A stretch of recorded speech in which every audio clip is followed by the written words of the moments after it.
Siska Freste dari Prodi PGSD.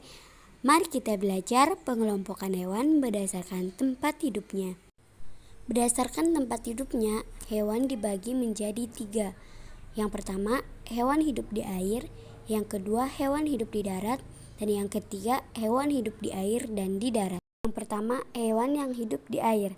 Hewan yang hidup di dalam air umumnya hewan yang sering kita makan, seperti ikan, belut, udang, dan lain-lain.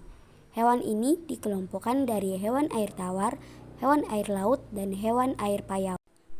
Berikut contoh hewan yang hidup di air. Ada ikan, kepiting, dan bintang laut. Ini termasuk jenis hewan di laut ya teman-teman. Dan yang kedua ada hewan yang hidup di darat. Hewan darat adalah hewan yang hidup dan bertempat tinggal di darat. Banyak sekali jenis hewan yang hidup di darat, mereka hidup secara berkelompok.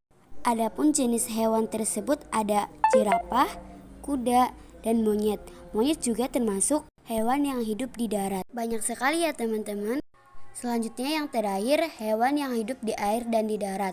Maksudnya hewan yang hidup di dua alam, yaitu hewan yang dapat hidup di air dan juga di darat. Jenis hewan ini adalah kura-kura, kepiting, dan katak.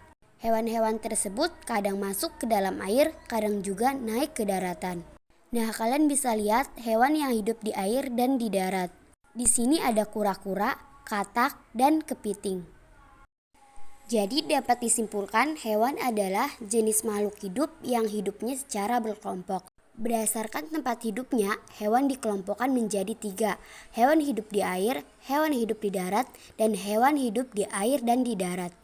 Terima kasih teman-teman sudah menonton, semoga videonya bermanfaat. Wassalamualaikum teman-teman. Jangan lupa like, share, and subscribe ya.